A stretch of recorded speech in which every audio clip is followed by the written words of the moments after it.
चीन के बीच तनाव अपने चरम पर है और दोनों ही पक्ष दक्षिण चीन सागर में शक्ति प्रदर्शन करने में जुटे हैं।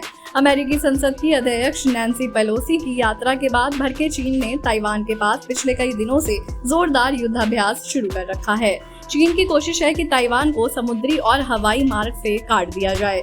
यही वजह है कि चीन ने ताइवान के अब तक के सबसे करीब जाकर रॉकेट और मिसाइलों की बारिश की है। इस बीच रक्षा और विदेशी मामलों के विशेषज्ञ ब्रह्मा चिलानी ने भारत को चेतावनी दी है कि चीन की सेना ने अगर ताइवान पर कब्जा कर लिया तो उसका अगला लक्ष्य अरुणाचल प्रदेश हो सकता है। आइए समझते हैं पूरा मामला। चिलानी ने जापानी अखबार निक्केई में लिखे अपने लेख में कहा, अगर ताइवान पर चीन का कब्जा होता है तो बीजिंग का अगला लक्ष्य भारत का अरुणाचल प्रदेश राज्य हो सकता है। अरुणाचल प्रदेश राज्य ताइवान से 3 गुना बड़ा है। चीन ने अपने नक्शे में पहले ही दिखाया है कि अरुणाचल प्रदेश चीन का हिस्सा है, इसलिए ताइवान की सुरक्षा भारतीय सुरक्षा के लिए बहुत अहम है। उन्होंने कहा कि 28 महीने बीत जाने के बाद भी चीन का लद्दाख में जमीन पर कब्जा करने का अभियान जारी है।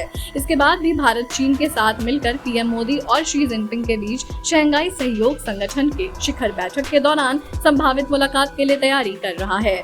अमेरिका की चर्चित पत्रिका फॉरेन पॉलिसी ने अपने एक लेख इंडियाज ताइवान मूवमेंट में कहा कि हिंद प्रशांत क्षेत्र में हालात बहुत बदल गए हैं और अब समय आ गया है कि भारत ताइवान के साथ अपने राजनीतिक संबंधों को मजबूत करे। पत्रिका ने कहा, जनता के उत्साह और सेमीकंडक्टर के द्विपक्षीय रिश्ते नहीं बनते हैं। भारत ने ताइवान के साथ रिश्ते को बहुत सतर्कता के साथ निभाया है और उसे पता है कि वो चीन की लक्ष्मण रेखा का परीक्षण कर रहा है। चीन अगर सफलतापूर्वक ताइवान की नाकेबंदी करता है या हमला करता है तो ये सेमीकंडक्टर की सप्लाई को प्रभावित करेगा। फॉरेन पॉलिसी ने कहा कि चीन के इस कदम से भारत के दोस्तों जापान और अमेरिका को अपमानित होना पड़ सकता है और इससे पश्चिमी प्रशांत महासागर में चीन का दबदबा बढ़ जाएगा। ये स्वतंत्र और मुक्त हिंद प्रशांत क्षेत्र के विचार के लिए घातक साबित हो सकता है।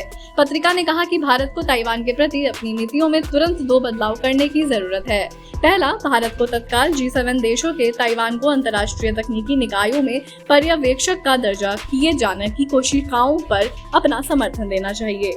दूसरा, भारत को ताइवान के साथ सामान्य राजनीतिक संपर्क फिर से बहाल करना चाहिए।